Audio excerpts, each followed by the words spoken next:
What is going on, disc golf athletes? Seth here, disc golf strong.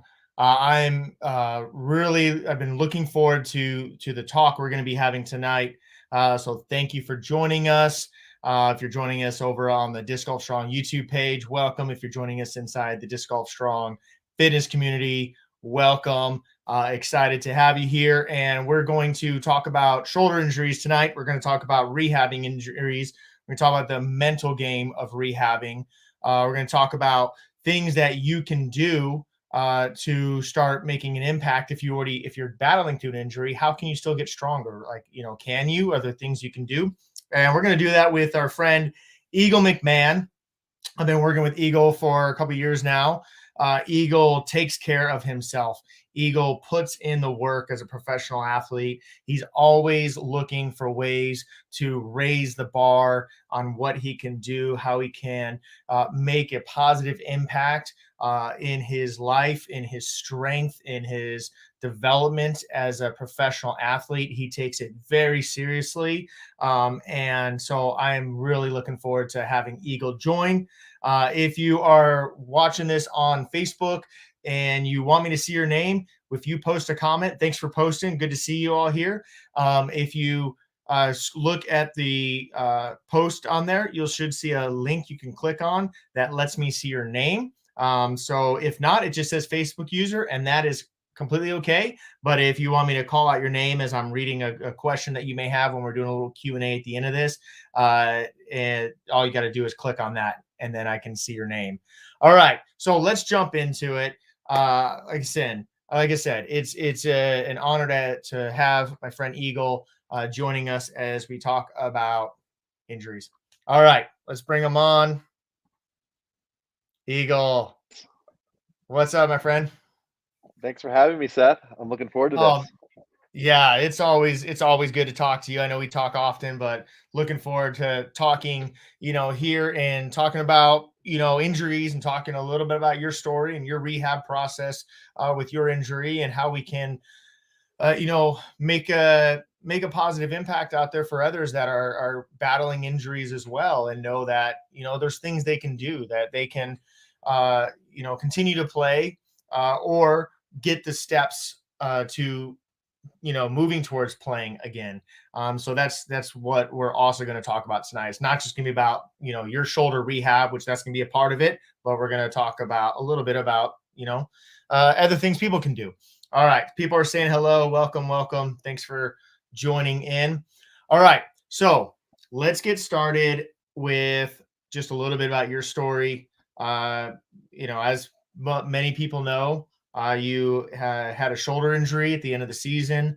Some people may not know that. So, whatever you want to share about what kind of happened or where how the shoulder got injured. Yeah, I'll just briefly go over it because it's all about the rehab journey. But to give it Mm-hmm. some context, uh, it was Pro Tour finale. It was Tuesday, 2 o'clock. No, it was a Tuesday actually, but just before the Pro Tour finale, I was actually doing this Jomez shoot, and they rented this super fancy, like some crazy frame rate per second camera, and they were doing this thing where they just want to get people in really slow motion. And uh, funny enough, they were shooting me throwing forehand, backhand, and it wasn't even when I threw either of those shots. Was actually just messing around, creating new shots, if you will, and threw this really funky throw. Um, really has no use in an actual game of disc golf. It's just basically there and in the moment, joking around with the Jomez guys, and just really tweaked my shoulder. My best guess is that I sublexed it. Felt like for a moment it kind of popped out of socket, but then came back in, and right there, it was kind of like, I had adrenaline going. I wasn't really too sure what was going on, and after about 5 minutes, I realized, okay, this is probably not the probably shouldn't keep throwing. Left the shoot, and the Pro Tour finale started like 3 or 4 days later. I was in the semifinals, and I opted not to play because I figured it'd be best to not injure it further. And, with some professional guidance, Seth, and talking to some other people, came to the conclusion that I had a great year. Honestly, it's unfortunate that I didn't get to play the Pro Tour finale, but luckily I had a very strong season. And in reality, it came at a time where I could, afford it. I have the whole off season to rehab it and, make strides to become stronger. So Mhm. that's the general story. And Mhm. now to the rebuilding process. Now to the rebuilding process, and I'll say, yeah, it was a Tuesday. I was in the air flying to Charlotte, and so I had the text message service through the airlines, and Eagle texted Hmm. me. He's like, "Hey, can we talk?"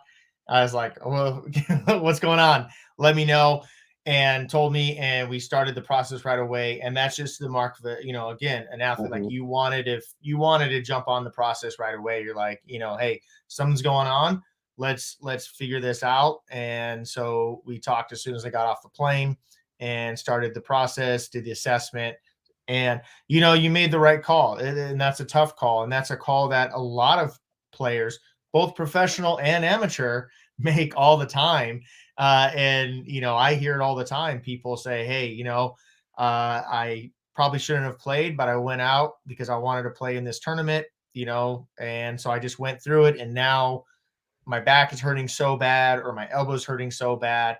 And sometimes it's hard. It's hard to make that call, but it's like long-term benefits versus like the short-term benefits. And a lot of us, we think, well, man, only I'll go out there, and disc golf's not that stressful on the body. That's what many people think, but it actually is pretty stressful on the body. But they go, hey, I don't know if I should play or not. And what I tell people is, hey, if there's any thought in your mind that you shouldn't play, it's a good idea. Now, there's times where we're like, oh, I'm sore or this and that. I'm gonna go and test it out and see. But if you're watching this and you're like, I'm sure there's many stories people have played when they shouldn't have, and that's just, we're all athletes. We want to compete, whether we're pro or am. But sometimes, if you're listening at home, sometimes you got to make that call and say, I want the long-term benefit of being able to play this for a long time, more so than just this tournament. I've told athletes in the past, like, if this is the gold medal match and it's like the Olympics, and like, maybe, you've been waiting Hmm. 40 years for it. But if there's time to rehab and you're gonna be able to play another day, like, you know, choose that option. Hmm. And that's what you did. That's what you did. And we're going to talk about this a little more later. But one thing I want to hit on uh, right away is, you could have left right after, like, as soon as you made the call. I think, like, we met up on Wednesday. We talked on Tuesday. I didn't get until late at night. We met up. You got over to the course early Wednesday morning. We talked, we assessed it, and the call was pretty much made. I don't know if it was Wednesday or maybe Thursday, but you stayed to get a training session in. And like, you could have already hit, you could have hightailed Hmm. it out of there right away, but you're like, hey, let's get a session in. I was like, let's do it. Right. And so Hmm. you came back to train. And so a Hmm. lot of people would go, what? Why would you do that? You got injured, like, get out of there, like, go home. But, that just really, spoke volumes, and I felt that is, as a professional athlete, you're like, I'm going to stay. We're going to get there you go. I'm going to get a session in, and I'm going to start this off season strong. And I made a post. I shot some videos, made a post, and some people were like, oh, starting it strong, he's got an injury. I said, no, he is starting it strong. Even though Eagle knows he has to rehab his shoulder, we worked through that session and found the things that you can do, and we train those. And so a lot of times people have an injury and they're like, I can't do anything now. But that's not true. There's so many other areas. You knew that, that there's even though you're rehabbing a shoulder, that there's so many other areas as a professional athlete that you can attack to improve upon. And you've continued to do that this entire off season. You're still getting your training in, you're still logging those sessions, right? And you're seeing improvements in so many ways, in so many areas. So for those of you that are watching, take note, like, you can still continue. And like I said, we'll talk about this later. You can still continue to train if you're battling through something. Any thoughts you want to share on that? Absolutely. It's what you got to think about is that everything is connected. And, just because you hurt your shoulder, that's just one part of your body. You can train your lower body, you can train your left shoulder. You can even train your shoulder if you're very careful about it. And the thing is, the movement is life. And if I were to just take this injury and sit on the couch and just wait for it to rest, then that's not doing me any good. Mm-hmm. By getting blood flow, active recovery, that's expediting my healing process, but it's also making me stronger and not, compensating for, the just sitting on the couch or doing something like that. What it comes down to is we're meant to move. We're not meant to be sedentary. And as Yep. soon as you can get the blood moving, then that's going to be the most beneficial thing you can do. But that's not to say that, just don't go out and start bench pressing 200 pounds. But, No. movement is generally really good because that's going to get blood circulating and it's going to send a response signal to the joint, the area that you hurt, and that's going to help the process ultimately. So, Yeah. just because you got hurt doesn't mean that it's rest. It's actually the quite opposite. Yeah. And it's not just, and you touched on this a little, but it's not just the physical benefit, it's the Hmm. mental benefits. And that's huge. If Yeah. you start to do something and you're like, hey, I'm still going to train, I'm still going to go out, you're still getting your rucks in, you're still getting all that, is like, hey, I'm not Hmm. stagnant. Like, I'm continuing to go. And that the mental benefits of that are huge. Because if someone's just to sit around the whole time with an injury and say, I can't do anything, not only is that physically not helpful, that's mentally not helpful at all, because then Hmm. our brain starts to ruminate of, oh man, I'm not able to do anything, I'm not gonna enter the season strong, or this and that. The mental benefits are huge. So yeah, go ahead. Yeah, yeah, the thing with that is too, just to add on what you're saying is if you're usually a sedentary lifestyle kind of runs parallel to being depressed and feeling down on yourself. And I know from my personal experience is like it's rare that you want to get up and go to the gym, but once you're done at the gym, your day is way better. The endorphin Mhm. release, that sense of accomplishment, it is so key. And once you get in the good habit of doing it, then you actually crave it. Like there's been times this off season where I just want to sleep and wake up and go to the gym because it's just exciting to me that I'm making progress. I'm doing something good for my body. I'm moving my needle forward. Even if, I'm not, throwing discs or, increasing my putting percentage, I am increasing one, my longevity, two, probably my capability, and three, I am becoming a more healthy, stronger, and happy person. So Mhm. it's a really a package deal. And what I can just say is like taking action. It may be a tough thing to do for a lot of people, but I'd say 99 times out of 100, you're going to be proud of yourself that you did. Even if it's waking up early to do a 5-minute run around the block, that's going to send a signal and that's going to start creating um, these neural pathways to start doing things and start accomplishing things. And I think that's start baby steps are key because that's going to generate momentum and a little snowball can become a giant snowman or a part of a giant snowman. Let's There you let's go. put it that way. Yeah. Yes, absolutely. I love it. I love Yeah. it. Yes. And oh, thanks for sharing. That was gold.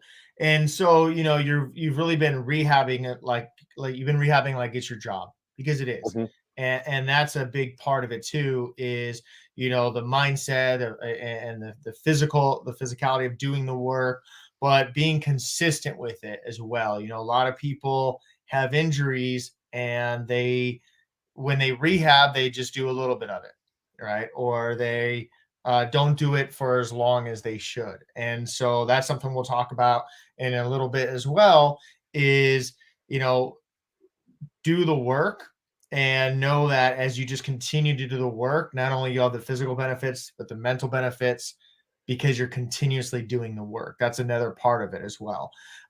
So before we jump into the rehab, I just want to touch briefly on shoulder injuries. Um, because they're so prevalent in our sport. For those of you who are watching, you may have heard me say this before, the past, that there was a University of Arizona study, survey years ago on the sport of disc golf, and found an 81% injury rate, roughly an 81% injury rate of our sport. And so that's huge. And shoulders are one of the areas that we can get a lot of injuries on. And when we think of ourselves as disc golfers, we need to really, especially for throwing forehand, sidearm, flick, whatever you're at in the world, whatever you call it, right? We are pitchers, so we're putting a lot of stress on that shoulder. Now we're just bent over to the side, but we are putting a lot of stress on that joint. And in disc golf, I think it's changing now. I feel like it's been changing over the last couple of years, but there was this belief that disc golf is not a very athletic sport. Like, it doesn't require a lot of power or a lot of strength, or, it's easy on the body. But really, the research shows that injuries are high. And I get messages weekly from disc golfers saying that they're battling some sort of injury from playing. And so the shoulder joint, it's just like a golf ball on a tee, right? So we got the socket here, and then we got the head of this bone here, and it's like a golf ball on a tee. So we have amazing mobility in our shoulder joint. And that's a good thing. Like, we need good mobility. Can you hear me okay? I can hear you. Okay. It's showing me a little like one bar on my Mhm. Wi-Fi. So even though I'm plugged into the router. So the shoulder joint is like a golf ball on a tee. We have amazing mobility, and that's beneficial, but it's also challenging to us when we play our sport, when we compete and we're throwing and we're putting a lot of torque and rotational forces, stress into the shoulder joint. Um, because it wants to pull the ball out of the socket. So if you're throwing and you play disc golf, which everyone watching this and that will be watching this, I'm assuming you play disc golf, is that when you're throwing, that shoulder joint is going through a lot of stress, especially like if I throw a backhand. Even when I throw a backhand and my arm is going back behind me, the ball wants to pop out of the front of the socket. Okay. And even when I'm throwing forehand, it does that. So what we need to do is work on stability of the shoulder, because it's already got so much mobility. Even if people feel like, oh, I don't have mobile shoulders, the chances of your shoulder having enough mobility is high to be able to do what you're doing. You may not have good mobility in other areas, but the chances, like your upper back and stuff, but the chance of you have enough shoulder mobility to be able to throw is high. What a lot of people lack is stability in the shoulder. And that's something that, we've been working on for a long time with Eagle, is working on stability of the shoulder. I work on that with the other athletes as well. There's a lot of shoulder stability exercises to keep that ball inside the socket. And so that's really what I wanted to say about shoulder injuries. They're common. Lots of different things can happen with them. So you've got to There you go. You got to be working on your shoulder health, your shoulder stability, shoulder strength. Okay, so let's talk about the rehab process. So, a big part of the rehab process is. Sorry, could you say Oh, that again? My Apple Watch was like, "What you get? What do you want?" He wants me to talk about the rehab process. Big part about the rehab process is first starting to figure out kind of what's going on, and then building in from there as far as what exercises and what plan we're doing. Um, the first thing that we did was we assessed the shoulder, and then we had your shoulder assessed by a doctor of physical therapy. So for the people that had questions like, "Oh, did you get actually?" Yes, Eagle went and got it checked out by a doctor of physical therapy, because that allows us to have better information about where we need to go with the rehab program. So a big thing that we did was after the program, or after the assessment, was work on stability and working on improved end range of motion. So Eagle had a little bit of a deficit in some of his end range of motion, and now that has improved. Do you want to kind of touch on your end range of motion? Yeah, to start, it was somewhat difficult to operate my shoulder as I normally do. Basically, in full, you know, external rotation, that was quite uncomfortable. Kind of the back of the shoulder, rotator cuff area, and then full internal rotation also presented some issues. And now I pretty much have that full range of motion back with very minimal like pinching or pain. So really good sign, and it's proving that the program is working. I actually went back to the DPT, doctor of physical therapy, the other day, and just to Mhm. check in to reassess the shoulder and making progress. Basically, keep doing what I'm doing, and then just maybe start adding a few different exercises now that that range of motion has improved. Yep, absolutely. And so the exercises that Eagle's been doing, like I said, a lot of stability exercises. So we're using some bands, been doing using the like a dumbbell for some internal and external rotational movements, right? And a lot of the stability. So for those of you, to improve your shoulder stability at home, working on shoulder taps. I got videos on the Disc Golf Strong YouTube page. You can check it out. Put your hands on the ground. Put your hands up on a bench, on a chair, and lift one hand off and touch, and then lift one hand off the other side, touch. When you lift a hand off, your body, your shoulder, and all the muscles, your core, everything has to engage so that you don't move around in that shoulder. It requires a lot of stability. We did some rocking, done some single arm rocking. So you're on all fours on the ground, one hand off, and you rock forward and back to kind of apply some stress on the shoulder, some compression on the shoulder, and also challenge the stability of the shoulder, because uh, all the muscles around the rotator cuff muscles, their primary job is to stabilize the shoulder. Now, will those muscles do this? Yes. Will those muscles do that? Yes. But that's actually not their main function. Their main function is to keep that shoulder, that ball, inside the socket. So been working on improve your range of motion and working on improving your stability. Now we're starting to add in some strength as well. So you were doing farmers carries, hold, and doing some suitcase carries and some waders carries. So one of those is Eagle was holding a kettlebell bottoms up. So it means that he's holding the handle and the bottom is at the top, bottoms up, and holding it like this and walking. So that really requires the shoulder be nice and stable inside the socket and challenges it, because you could feel that, right, Eagle? It wants Hmm. to move around. And so Hmm. everything you're doing, your shoulder's just it's trying to figure out the plan of attack to keep that shoulder inside the socket. Anything you want to share on any of the exercises that you've been doing? Yeah. I've been pretty diligent about getting into the gym. Mhm. Getting in there about 5 times a week, varying intensities, but just getting that blood flow, that movement has been really key for my recovery process and strength building process.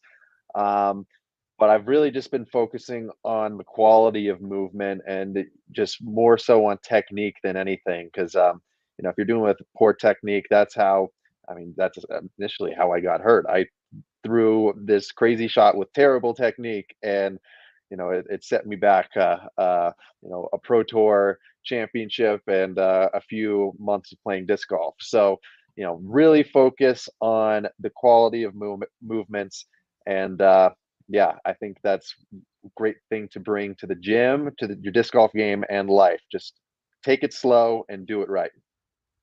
Absolutely. Anyone that follows me has been following me for a while. You know that like I'm not all about I'm risk versus reward. I'm all about jumping in progressively, about starting where you're at, doing what you can, and quality over quantity. That's a huge thing. A lot of times people will jump into to exercises and they jump into maybe too much complexity that they should do at that moment. And they start worrying about like intensity of reps versus the quality of each rep. And so that's something that, you at home, you're watching, like, think about that. Like, it doesn't have to make you sweat. And it doesn't have to make you like want to pass out when you're doing it for it to be effective. Effectiveness does not equal effort. So it may feel low effort, but be very highly effective.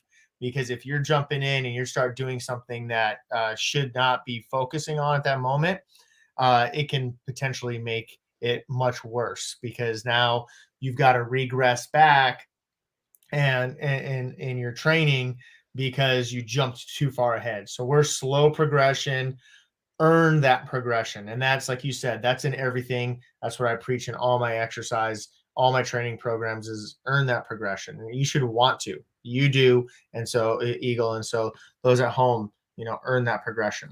All right. So there's a lot of different exercises you can do for shoulder rehab. I do have videos on the YouTube page, Just Go Strong YouTube page. Check those out. There's videos about shoulder health. And we're not going to dive too deep into every single exercise. So let's move on, though, right now to the mental side of rehab. So like I said, you've been rehabbing like it's your job. You've been putting in the work. Anything you want to share on the mental side of rehab? Yeah, I'll try to be, transparent. It it's scary, especially for someone like me that relies on their shoulder. I've found so much fulfillment through disc golf, and it's one of my passions. It's how I pay the bills. Pretty much all of the above. And when something like that happens, it kind of puts into perspective that you know it's it's tough. It's tough to not be able to go out there and do what you love, and also potentially not play again or like be hindered. And what it comes down to is keeping your stress levels low. That's a really big one because your body's not Mhm. going to perform well or recover well if you're under stress. But also just taking little things from the past that you've overcome. Like Mm. I've sprained my ankle, I've hurt my wrist, I've broke my hand, and the body's pretty incredible. It can put itself back together. So just knowing that you have, that on your side and trusting that process is incredibly key. There's been some times through this process that my shoulder hasn't felt that good, and there's been other times where I've been like ready to, go rip some shots again. But it's there's highs and lows, and what Mhm. I found to be the greatest lesson is keeping a level head and Mm. keeping your eye on the goal and not being blindsided by short term ups and downs. Mhm.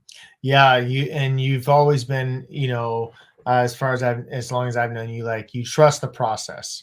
You do the work, you trust the process, and you gotta, it's important to put one foot in front of the other and not let all the noise distract because there's those thoughts that are gonna, like you said, they're gonna come in, and that's a natural thing. There's like, oh man, will I ever throw again? Or this, that, this is my job. But you're trusting the process, you're doing the work, and that's that. I mean, that's is trust that process, do the work, and know that, people have had pretty serious injuries in many sports, and they come back and they, are amazing athletes still. Like you said, the body is amazing, the recovery process. I love what you said about the stress levels, because a big part of rehab, successful rehab, is not just putting in the consistent work, like being consistent. You're all going to hear me say, you've heard me say this plenty of times, this word consistent. Okay. Putting in the consistent work, but also having, doing the other things to part of recovery process, lowering your stress levels, making sure that you're hydrated, making sure that you're getting good nutrition. There you go. You got the water with you. Mhm. Making sure that your sleep levels are good, making sure that you're doing some recovery breathing. I know you're no stranger to recovery breathing, and focus on your breathing, your breath work, right? Those are all really important on helping the body recover. So if we're going and we're trying to recover, we're trying to rehab something, uh, and we're eating poor quality food, making poor nutrition choices all the time. If we're not getting good sleep at night and we stay up all night watching movies because we're like, oh, this sucks, I'm just going to watch, a ton of Netflix series. I'm going to stay up late at night. I'm not going to get good quality sleep. Not drinking my water. I'm not having this and that. It's going to affect how your body recovers. Anything else you want to share on? You said you keep your stress levels low. Anything else you want to share on some of those other types of recovery things you've been doing outside of just the exercises? Sure. Yeah, I try to keep my stress levels low, You and can't, yeah, you can't stop it's them. The stress level are going to go high, but it's bringing them mhm. down. Yeah, I mean, life gets in the way.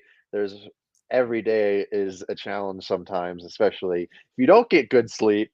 So that's something that's I really try to take hold of. These are actually like blue light blocking glasses, so I put these Mm-hmm. on at sundown. Um, some other supplemental things I've been doing. There's actually this place in town called Restore Hyper Wellness. I have a membership there, which allows me to do cryotherapy every day. What that is essentially is this chamber that it gets super cold in.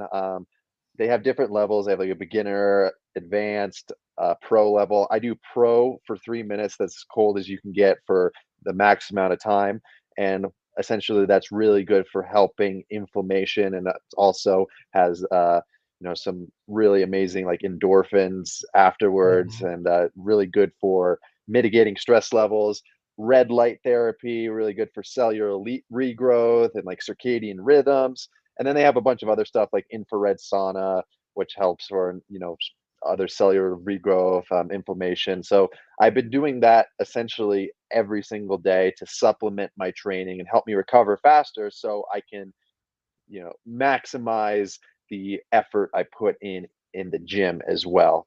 And then breathing, I do a Wim Hof style breathing every morning, and now I've been trying to incorporate um, box breathing before I go to sleep, and I've noticed that Mm-hmm. that kind of just calms me down, Yeah. and gives me a better night's sleep.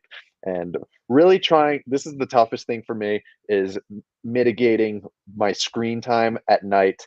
Watching the TV shows, I mean, that's something that definitely de-stresses me, but at the same time, the closer it gets to bed, then that could be hindering me. So I try to turn off my screens and make the room dark at least 30 minutes before bed, but that doesn't always work. I'm guilty of it, but that's one of my goals that I'm striving for. I am aware of that downfall, and that's one other thing. Like, awareness is the first key. If you can acknowledge what you think your you know bad habits are, then you're taking the first step towards fixing them.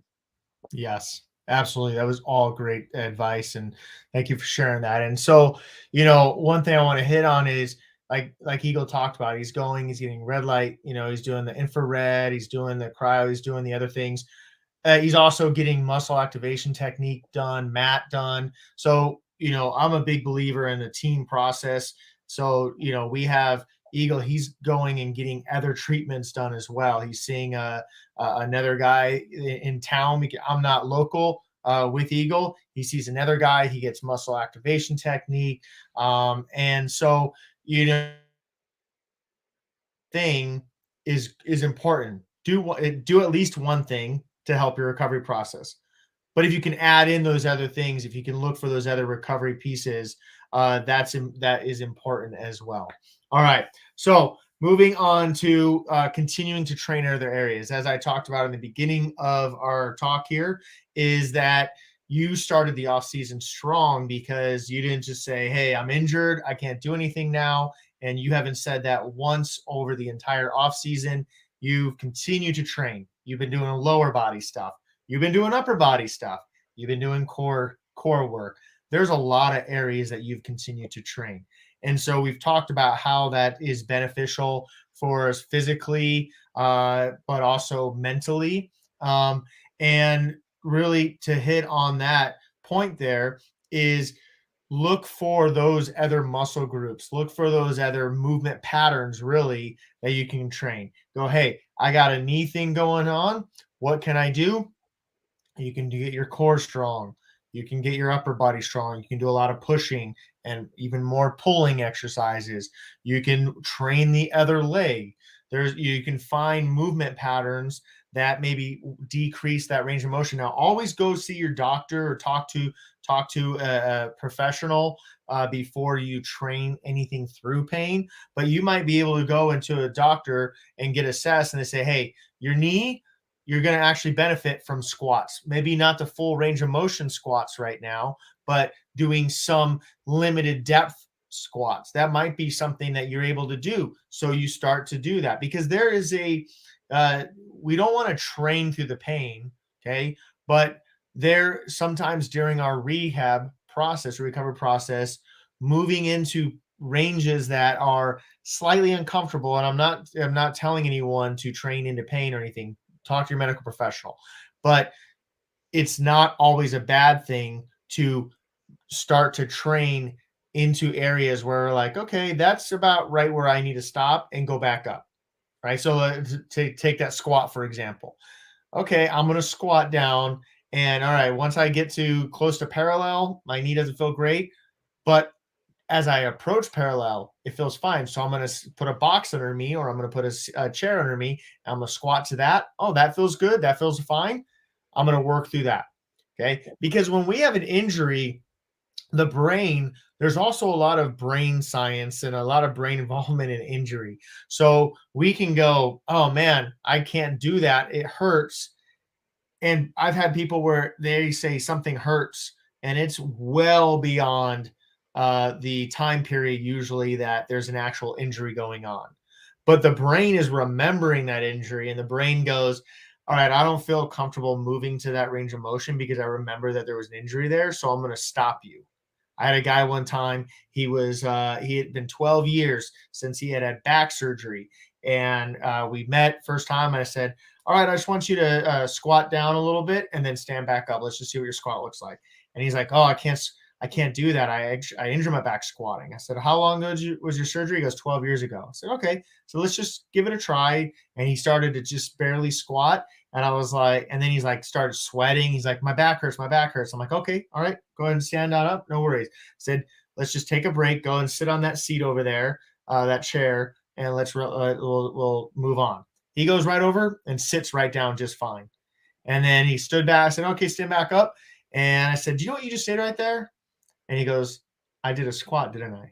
I said, "Yeah." And it was pain free, right? And because his brain thought squat. And so it actually started to have pain there. So what I'm saying with this, the point of all that is you can still continue to do things outside of your actual injury. And then when you're ready and when you've worked with your medical professional, right, you've talked with your health professional team, you can start moving into rehabbing that. So Eagle's got his shoulder injury, but we're well into doing shoulder exercises, right? So he hasn't been to the point where he's like in the very beginning, we didn't do anything. We had you hold something just to see like a carry position to see how that felt, but it was relatively quickly, right, that you started doing shoulder stuff that your shoulder just wasn't in a sling. Now, some people said injuries are different. Go to your health professional team. I'm just talking more with, specifically the Eagle, but we were able to start doing that did not hurt it, but were beneficial for it. All right. Anything to add on that? Yeah, it's the body is made to compensate and get stronger. So it will put it in a situation and it's going to adapt to it. So Mm-hmm. just it's very powerful, just going a little bit out of your comfort zone. Like you said, go consult with a professional first. But a lot of the times some of our limitations are just in our own head. So Mm-hmm. just to always keep that in the back of your mind. Yep, absolutely. All right, so let's jump in. We got a couple questions that were sent in, emailed us, and also put on some Facebook and Instagram. And then if you have any questions when you're watching here, go ahead and drop those in, and we'll try to get to as many as we can. We're going to keep it about 10 more minutes here, but let's start. So Will Targi had a question. He emailed in, said, for big throwers like Eagle, was it a steady buildup to the distance you have now? Also, what are ways to tell the difference between normal soreness and pain that could be an injury? I began playing this year and within 6 months was able to throw upwards of 430 feet. However, soon after, I started noticing pain in my lower neck and shoulder and needed to take some time off. The pain has since gone away, but I'm hesitant to begin playing again. Thanks. Excited for the interview. All right. So I think we can both hit that one. What do you want to say starting off? Yeah, I'll answer the first part of the question, you answer the second. Sounds good. So yeah, it's a process developing distance. The funny thing is when I go get physical therapy done or MAT, they'll realize how much more developed the right side of my body is. And like Mm-hmm. in my armpit area, there's so much like muscle tissue that is there as one, an accelerator and decelerator, because I've been playing since I've been 9 years old. And then if you look at the Mm-hmm. left side, it's like a a third the size, or maybe I'm exaggerating, but it's a lot smaller. And the amount of time it takes to develop one, the muscle, the speed, and then the fine motor that helps you control all the angles, the power from like short to long. you know, the reason why people are good at things is usually because the amount of time and discipline they put in. Like, obviously there's certain cases that people are really talented just based off sheer luck, but usually that's carryover from other things that they've done because of skill, or just routine, and just creating such a skill. Um, right now I'm actually playing some left-handed disc golf, and if you look back to, I don't know, a few years ago, I have some videos on my YouTube channel of me throwing left-handed. It was pretty bad, but throughout the years I've kind of messed around with it, and in the off season I like to train it because I believe that it's good to try to balance out both sides because I'm so one-sided in disc golf. But two, it's a pretty interesting science experiment on myself because I am basically a teacher with I have a teacher in my own brain to get my left side, you know, close to my right side. And it's just so hard to, find that technique, even though I know exactly what to do. But if you just take small steps and discipline yourself to try to, like, time your wrist opening at this time, or get that foot position, synced up with how you fire into your hip, like little things like that, you're going to develop those fine motor skills.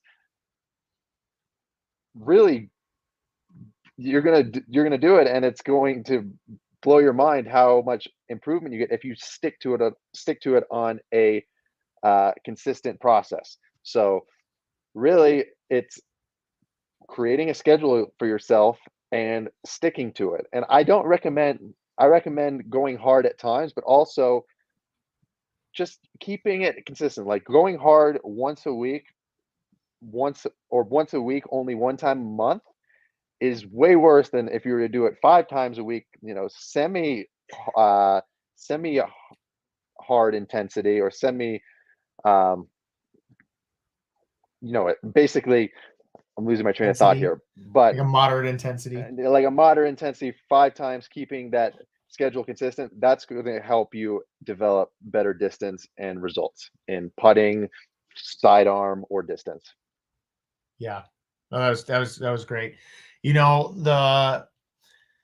The challenge that I've said this so many times, the greatest thing about disc golf is we can play every day, and the worst thing about disc golf is we can play every day. It's so accessible, which is amazing, but also it's a challenge. Like you said, you started out 9 years old throwing. Double G started out throwing as a little kid. Simon started out throwing as a little kid. A lot of the biggest arms started throwing when they were a lot younger, and they developed into that distance. A challenging thing for our sport is that we can go into that distance really fast, and not give it the time that it needs. Our professional baseball pitcher, they've been throwing since they were a little kid, and they've had lots of coaching, and they've gone through the whole process of learning and developing so that their arm could catch up. And MRIs, imaging of professional baseball pitchers of their shoulders actually look different than like their other shoulder. Like the bones and everything can look different because it is adapted over time.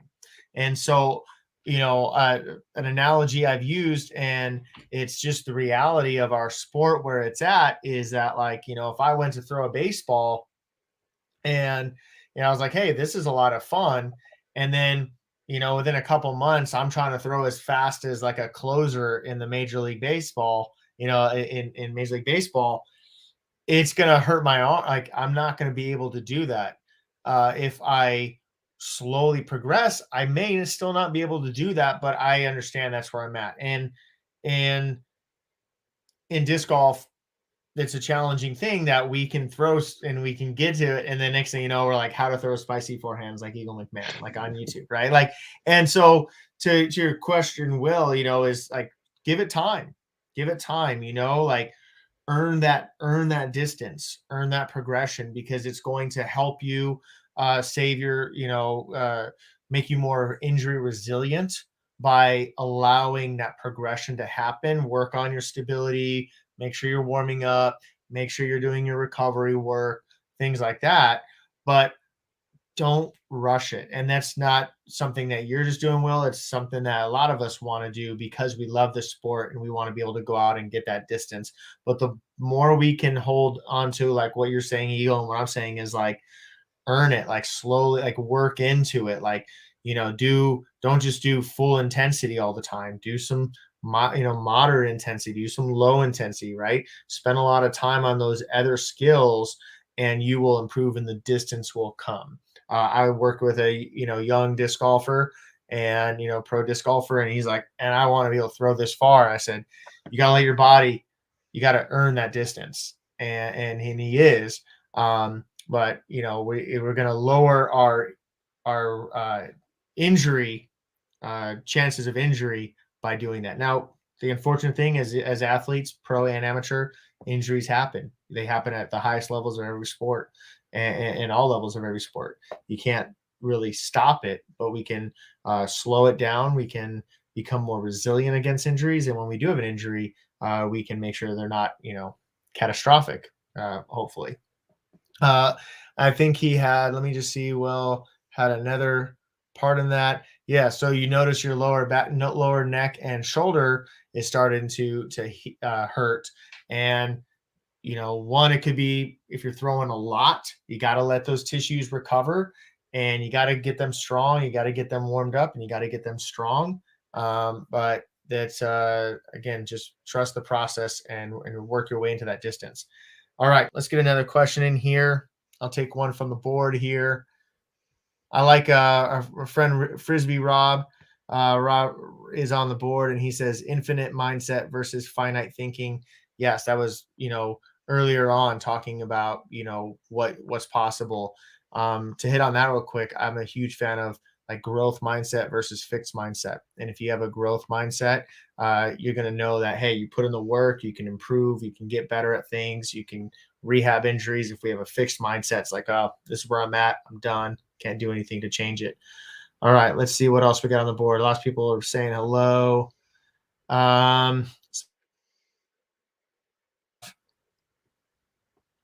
What's up for New Zealand? Awesome. All right.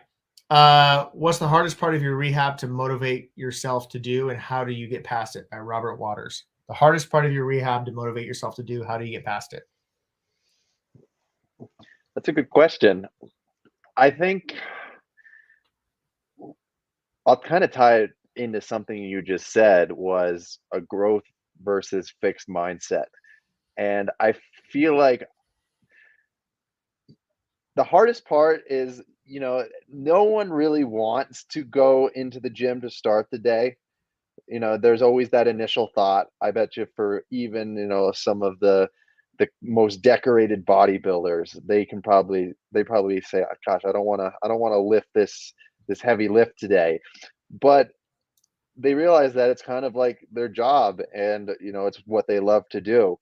And if I had to think that it was hard to rehab my shoulder, then that's kind of a fixed mindset, and that's creating an Mhm. environment where there's some negativity surrounded towards that. And I really try to focus on going to the gym, going to this red light therapy cryo as like the healing process, and that's going to make me a well-rounded, happier, healthier person. So to answer the question, it is a little hard to get some motivation sometimes if like my whoop score isn't the best, or um, the bed's feeling really comfortable. One day it's cold outside, but I realize that it's a part of my life, and if I want to be successful, then probably should hit the gym. So I would say I have the initial thought, but once I remind myself why I'm doing it, then I'm pretty motivated to get going in the gym, and move my needle forward. Yeah, I love that. There's a great book that I love called Turning Pro. It talks about, pros don't wait to get motivated. And we all have issues with feeling motivated. But when we become pro at something, and that doesn't necessarily mean professional, like a professional level of something, but just we actually see results, is when we realize that, hey, action precedes motivation and not the other way around. We just take action, even if we don't feel like it, and then we start to see some results, and then that motivates us. We go, okay, I took consistent action, even if it was 5 minutes of action. It was just a little thing, but I started to do it. And then you go, okay, now I don't want to break the chain, or now I'm starting to see results. And now I start to get motivated by that, versus saying, oh, okay, I'm gonna wait to feel motivated. When I feel motivated to do it, then I'm gonna go do it. A lot of times we're all guilty of that, of not doing it, and then we feel worse afterwards. You go, man, I'm such a bad person, like I couldn't even get up and do that 5 minutes of exercise. We can't think of it like that. Just think that I just got to do some work, just do it, and then we start to get that motivation from it. Action precedes the motivation. Love that. All And one right. thing I'll add Mhm. on top of that to help people, it's a lot of it's just a time thing. And I don't know your schedule. Mhm. I know from my perspective, like I'm sure people are thinking, well, yeah, of course, he's a professional athlete, and it's his job. But really, just time management and setting, you know, writing your schedule down for the week, saying, okay, I got to be at work at this time, and then I have 4 or 5 hours at night of winding down. Use 30 minutes of that to just do something, and do that on a weekly basis. And I mentioned something like this earlier. It's all about the process. Yep. It's all about the process, finding that time, setting that time, and also learning and being okay with splitting things up. Being okay with, like, I was talking to someone a while back, and they're like, oh, I've got this injury. I really want to do something about it, but I just don't have the time. And so we were talking about it, found out that, like, they have breaks at work, and they can just bring a band with them. And when they got 3 minutes of time, they just do a few reps of it. They're doing a few reps of the movement, and they're getting stronger in that, in that few reps, even if it's 3 minutes. The brain's not like 3 minutes, that was it, I'm going to make you worse because you only spent 3 minutes. No, 3 minutes is better than 0 minutes. So if you got to take a movement and you got to split it up throughout the day, that's okay. We're not trying to be bodybuilders here where it's, you have to try to, work to failure, or, to have the big hypertrophy. We're trying to get the body feeling, the body engaged, the brain engaged, the nervous system, all that. So I love it. All right. Someone here says, take it slow, do it right. Austin said posture. And you need to, posture is very important. Posture is so complicated. There's so many things that are involved with posture. Our breathing patterns can be off, which affects our posture. Our shoulder stability, or like our shoulder blades, we can have poor movement in there. That can affect our posture. The type of chair we sit in or how much we sit, that can all affect our posture. So yes, you want to improve your posture, and there's lots of different ways to do that. More so than just like, sitting upright. You want to do a lot of rowing. You want to work on your upper back mobility so that you're not hunched forward. We spend a lot of our time hunched forward. We spend a lot of time with our hands in front of us. You want to work on your posture. Excited to see the Crush Boys healthy and shredding it up next year. Mark Shackelford, how to improve arm speed. I'll hit on something real quick, and then I'll let you, if you have any thoughts, Mark or Eagle, is one thing I say is that you want to improve your arm speed, improve your hips, improve your core. The last thing really have to worry about is what your arm's doing, in the hierarchy of what you need to focus on. Start working on getting those glutes engaged, start working on getting that core engaged, start working on your breath work. Like all that is tied into it because there's a kinetic chain from the ground up. And if there's energy leaks, if your hip's not stable, that's going to affect your arm, your shoulder and your arm. If your core's not engaged, that's going to affect the amount of power that can transfer from your lower body to your upper body. Any thoughts you have to share on arm speed? Yeah, I'm sure I could tell you like exercises that I think increase arm speed, and they definitely do. But Mm-hmm. with the Disc Golf Strong program, it's really focusing on creating a foundation. Earn the progression, start with stability, do the most boring exercises and do them well. And then, at some point, you can start training the fast twitch muscle fibers, whether that be, sprinting or, adding some speed to your reps. But earn the progressions first and then carry that over to disc golf. And what Seth said, it's not really the arm. Like there's definitely some arm speed, variables going on, but it's about how you brace through the lower body, how you twist the left side of your body, creating this lever, this catapult effect. So it's a complex-ish problem, but take it one step at a time. Yep, absolutely.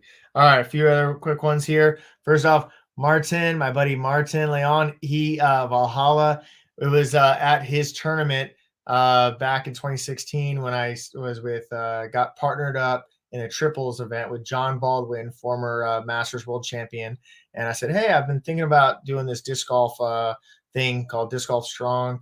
What do you think? And John's like, let's do it. And I started working with him on his back, pain he was having. So Martin, good to see you on here. Valhalla, hashtag Valhalla. All right. Elliot, okay, I try to train every day. It's hard for me to prioritize me working out, hitting the basket, and field work. I want to add more workouts. How many days should I? You don't necessarily need to add more workouts. If you're training every day, you're doing enough training, and you might even be doing too much training. If you're doing long sessions, you don't need to train that much in order to see benefits. And there's a point where they can become, you get actually diminishing gains from it. So make sure you're hitting the basket and you're doing your field work, and train 3 to 4 days a week. If you only have time to train 1 day a week, that's fine. If you can train more, but make sure that it's intentional. That's one thing that we really try to do is, like, Eagle's busy. Everyone that's watching this, you're busy. All my programs, I try to make sure that I make sure I don't try. I make sure that they're intentional and it's not going to be just a time waste. So you can look at your programs and go, am I just doing movements for movement's sake? Like, am I just working out, or am I training? Like, everything I'm doing like has a purpose, like it's going to make me better. So that's a way that you can potentially, maximize and optimize what you're doing. Chris, I have an impingement with a small upper and lower tear in the rotator cuff. I have full range back now, and I'm ready to start my return journey. Are there recognizable stages of readiness? Glad to hear that, Chris, that you have full range back now and you're ready to start your journey. First thing I would say is, talk to your physical therapist and see what movements are appropriate and at what levels, but start small. Start at a level that you feel like you can work through and you can progress. Start with stability exercises, things that are low volume. You don't have to crush yourself, and you shouldn't crush yourself right now, and work up through to a level where you can start maybe throwing again. But what we're going to have Eagle do is really use a badminton racket. And I'm sure you all have seen videos, or many of you have seen videos about badminton rackets in using in the warm-up, but also in the recovery process, where you can slowly go through a range of motion, start to put some rotational stresses on the shoulder without having to actually like throw a disc, and working and building up that slowly. All right. Austin says, glad you're doing better, Eagle. I look forward to watching you crush the 2022 season. Brian Frankson, with so much media influence and quick fix videos that gurus profess, and how to look at making your own training and recovery plan. Appreciate you, Seth and Eagle. Thank you, Brian. Yeah, there is no quick fix. There is no, and there are a lot of media, it sells. Quick fixes sell. They sell, but that doesn't mean they work. They sell. Chris, really enjoying this conversation. You are welcome. All right, I think I had one of those 2 questions on YouTube or Instagram. We'll finish it there. All right. Any thoughts on the on-course breathing exercises and techniques? I'll say Eagle mentioned box breathing, square breathing. That's something that I'm a huge proponent of. We've talked a lot about. Eagle does it. Wim Hof breathing. You don't do Wim Hof breathing on the course. You do it in the morning when you wake up. Do it in the morning, wake up, and I have a few different variations of it that I do. There's this really cool YouTube channel. It's called Take a Deep Breath, and they just have like a bunch of different breathing methods that I kind of like to try, see how I feel. But most of the time, it's like a Wim Hof in the morning. I'll do like a Wim Hof style breathing just before my round. I feel like the Wim Hof is more energizing, and the box breathing is more relaxing, puts you in a more of a parasympathetic state, which is better, which is rest and digest. So good for, recovery and winding down. Yeah. And I would say that the biggest thing with breath work is to practice it and implement it in your life off the course. So that way, when you need it on the course, you've used it and and you can trust it. And another thing I'd say is that I've talked to people where they're like, man, I tried to use the box breathing on the course or a breathing style on the course, and it wasn't working.